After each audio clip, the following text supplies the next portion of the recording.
Ladies and gentlemen, are you ready?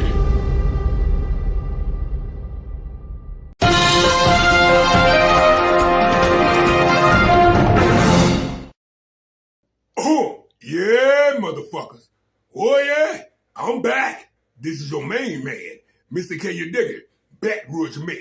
And I'm back with a couple hot ticks of these motherfucking politics. Hit that motherfucking subscribe button. Oh, look, America. Donald Trump is a war criminal, a sexual assault predator. He's lying to the American people saying Iran love when we bomb their country. Donald Trump then lost his fucking mind. He says it again. The time the Iranian people are the most unhappy in their life is when the bombs stop. They love when we bomb their elementary schools, their universities, their bridges. They love it. They love it. That's what they want, Donald Trump basically says here. Play this clip. It was given to me loud and clear. The time the Iranian people are the most unhappy when you hear bombs all over is when those bombs stop. That's the problem. When they stop, because that means that are they coming back? We want to have them back. And, you know, everybody knows it. Everybody sees it. So, and again, it's so demented. You have like the Easter music in the background for the festivities, and this is what he's talking about. Then he's asked, so if Iran does not meet your demands, are you going to continue the war? And Trump's like, you'll have to watch. It's an easy question. The answer is yes, but you'll have to watch. Like this is some horrific Hollywood movie. You're just going to stay tuned for the next season of what war crimes will Donald Trump commit tomorrow. Here, play this clip. Is Tuesday your final deadline? Is Tuesday at 8 p.m. your final deadline? Yeah. If Iran does not meet your demands, Mr. President, are you willing to continue the war? you'll have to watch. It's an easy question. The answer is yes, but you'll have to watch. Oh, look, America. We are watching Donald Trump collapse in real time. Donald Trump made a speech the other day at his so-called fake-ass Easter ball where he asked where Melania Trump was at, and she's sitting right on side. He don't know. Lock it. Then Donald Trump, as part of this Easter egg hunt, finally realizes that Melania is next to him, and he's like, "Where's the first lady? Ha ha ha! She's a movie star, everybody." I mean, this guy is so addled. He's so physically and mentally rotted. That's why I did the video on the 25th Amendment this morning. Here, play this clip. Big thing, and it was a big thing to our great First Lady, who's here someplace. Let's see. I think this is our First Lady. What do you think of our First Lady? She's a movie star. I don't know. Do we call her First Lady or a movie star? She has the biggest movie. Can you believe this? And she deserves it. Would you like to say a couple of words to your friends?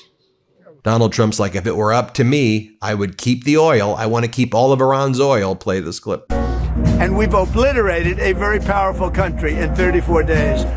If it were up to me, I'd like to keep the oil. I just don't think the people of the United States would really understand.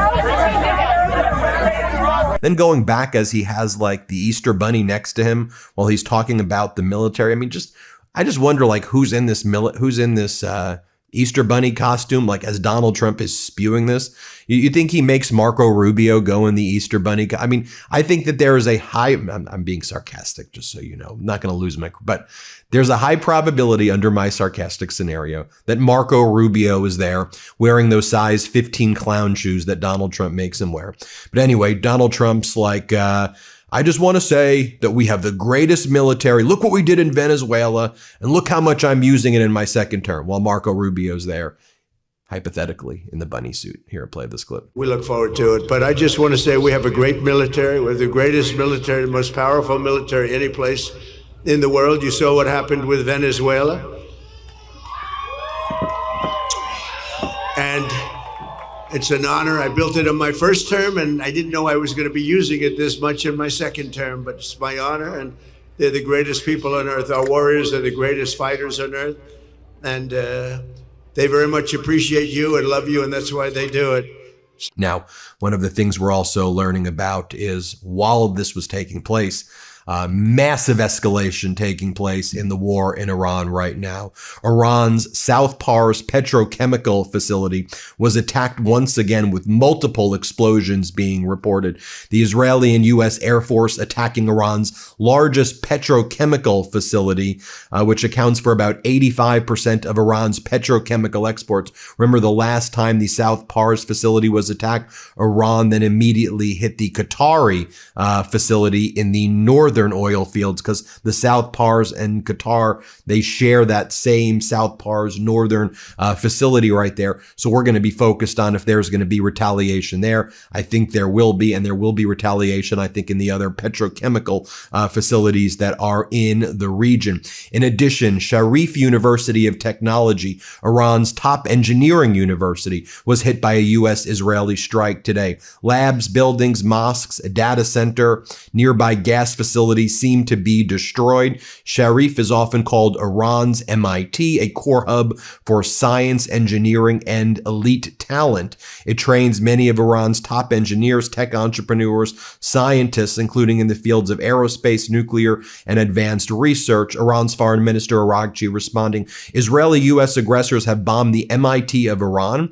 This follows attacks on other universities. 1400 years ago, Prophet Muhammad said that even if knowledge was situated in the distant Pleiades, Iranians would be capable of attaining it. Aggressors will see our might. Also, Israel killed Iran's head of the Iranian Revolutionary Guard Corps intelligence, Brigadier General Majid Kademi, in an overnight targeting strike. Israel also says it is awaiting authorization from the U.S. to begin striking all of Iran's energy facilities. So we'll be focused on that as well. And apparently the United States and Israel have set all their targets to cripple all of this civilian infrastructure in Iran, to make it long and painful for Iran, even more so if Iran does not agree to negotiate with Donald Trump or make a deal. And as you can see, Iran does not want to make any deal or even have a negotiation with Donald Trump.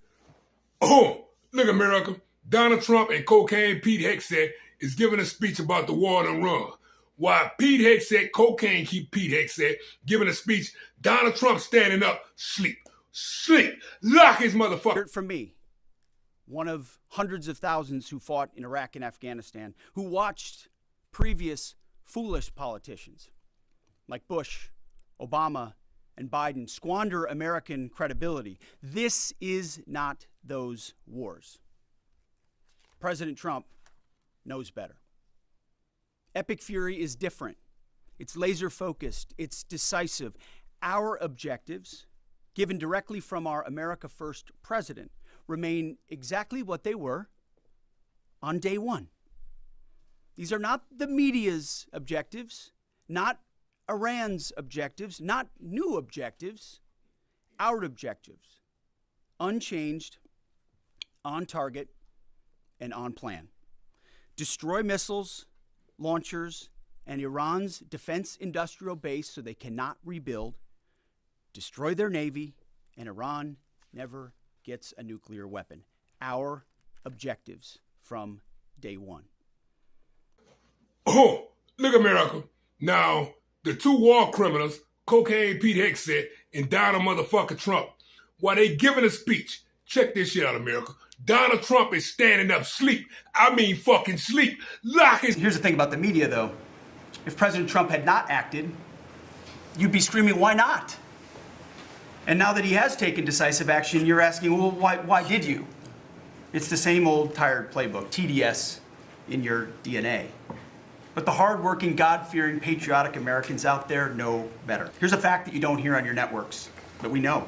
Many of the Iranian military factories and bases that we're systematically destroying were paid for by the pallets of American cash that Barack Obama flew into Tehran under the Iran deal. You might call it an inconvenient truth. Iran took our money and turned it into weapons and bunkers and ammo. And now we're destroying those weapons. Oh, look, America. Cocaine Pete Hegseth just said Iran is humiliated and embarrassed. Now, you told a motherfucker just got on TV and said they slanging ass and we better not come our ass down the straight of her muse. Lock his lying ass. A message to the President of the United States. The outcome of war cannot be determined by tweets. The result of a war is determined in the field, the very place where you and your forces do not dare to approach, and you can only talk about it in your tweets. It's better to name this war as Epic Fear instead of Epic Fury. Oh, look, America, the fake-ass Christian nationalists and the Republican Party that said Donald Trump is the second coming of Jesus, all that shit was a disaster. It was blasphemous. Fire their ass. Like all they motherfuckers. Mr. President, no one has paid the price like you have paid the price. It almost cost you your life. You were betrayed and arrested and falsely accused. It's a familiar pattern that our Lord and Savior showed us. But it didn't end there for him, and it didn't end there for you. God always had a plan. On the third day, he rose, he defeated evil, he conquered death, hell, and the grave. And because he rose, we all know that we can rise. And sir, because of his resurrection, you rose up. Because he was victorious, you were victorious. And I believe that the Lord said to tell you this.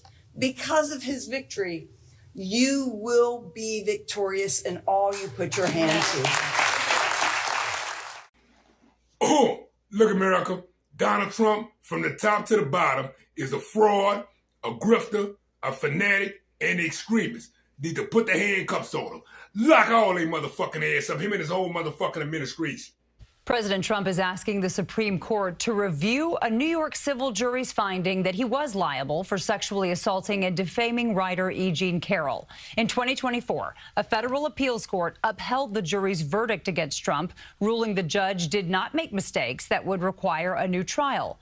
Carroll sued Trump, claiming he sexually assaulted her in a Bergdorf Goodman dressing room in 1996 and later made defamatory remarks against her when he denied the assault. We reached out to Carroll's legal team. They declined comment. Trump's legal team called Carroll's claims implausible. Oh, look, America, Donald Trump has been adjudicated for rape. He's a cruel man filled with malice. He's sick. He's a war criminal. Lock his motherfucking ass. I have been personally covering General Randy George's career for about 15 years. I wrote a book in 2012 about the ill-fated combat outpost Keating, which had been in 2006 placed in a dangerous position in Afghanistan. Then Colonel Randy George and his Lieutenant Colonel Brad Brown tried to shut down that outpost in 2008 because of the precarious position it was in, although their warnings were not heeded with any urgency. And then Cop Keating was devastatingly attacked in 2009. Those who know General Randy George consider him to be well-respected, smart, strategic, someone who acts with the best interests of his service members and the United States at the top of his mind. His dismissal, along with that of Chief of Chaplains Major General William Green Jr.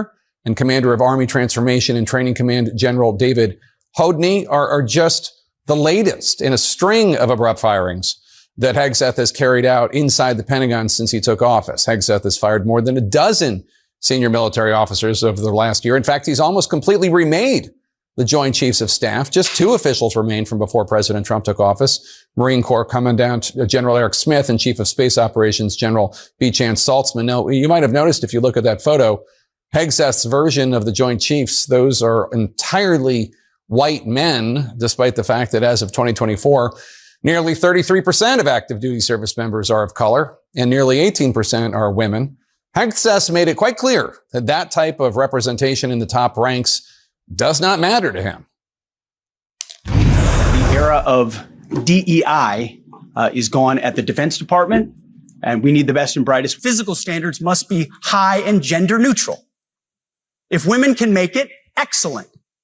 If not, it is what it is. We're reviving the warrior ethos. We're eliminating the distractions and the debris. No more DEI.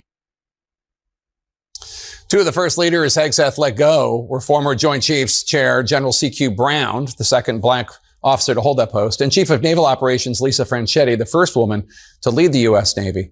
Just last week, the New York Times reported that in an extraordinarily rare move, Hegseth was actively blocking the promotions of 4 Army officers. Officials saying 2 of the officers are black, 2 of them are women. Parnell defended the promotion process to the New York Times as apolitical and unbiased, unquote. The New York Times reports that Army Secretary Dan Driscoll repeatedly refused to let Hegseth strike those officers' names from the promotion list. Officials told the Times that Driscoll took heat from Hegseth's chief of staff, the controversial Ricky Berea, for promoting Major General Antoinette Gant to command the military district of Washington. The Times reporting, quote, Mr. Berea told Mr. Driscoll that President Trump would not want to stand next to a black female officer at military events, the official said, unquote. Berea denies that story.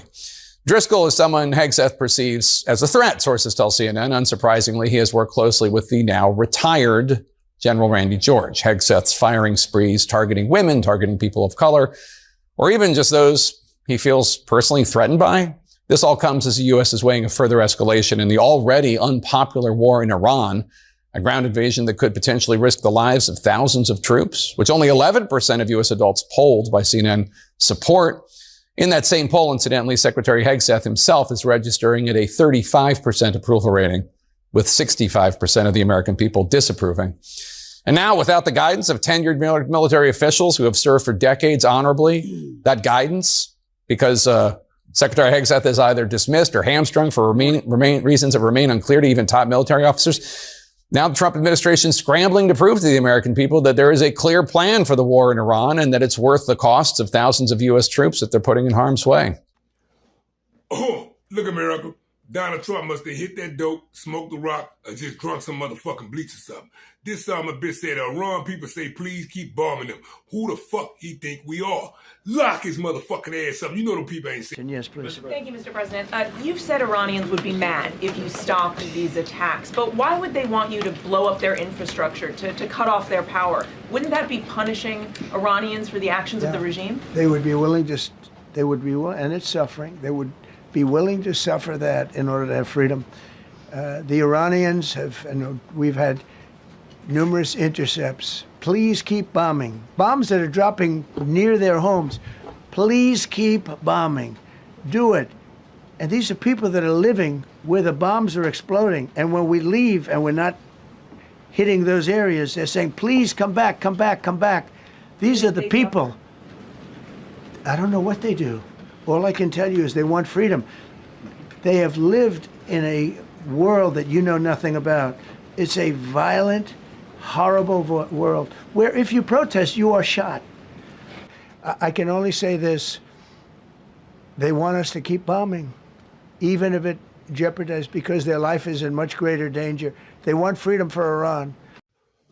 Oh, look, America. It's a reason we have the Geneva Convention International Law. Because of shit like this, Donald Trump and Cocaine Pete Hegseth committing war crimes. These are war crimes. Lock his motherfucking ass. We have a plan, because of the power of our military, where every bridge in Iran will be decimated by 12 o'clock tomorrow night, where every power plant in Iran will be out of business, burning, exploding, and never to be used again. And it'll happen over a period of 4 hours if we wanted to. Are you concerned that your threat to bomb power plants and bridges amount to war crimes? No, not at all. No, I'm not. I hope I don't have to do it. The president refused to say whether any civilian targets would be off limits. Oh, look, America. Our president and his motherfucking administration is committing war crimes in Iran. He said it in plain view of the American people today. Put the handcuffs on him. Lock.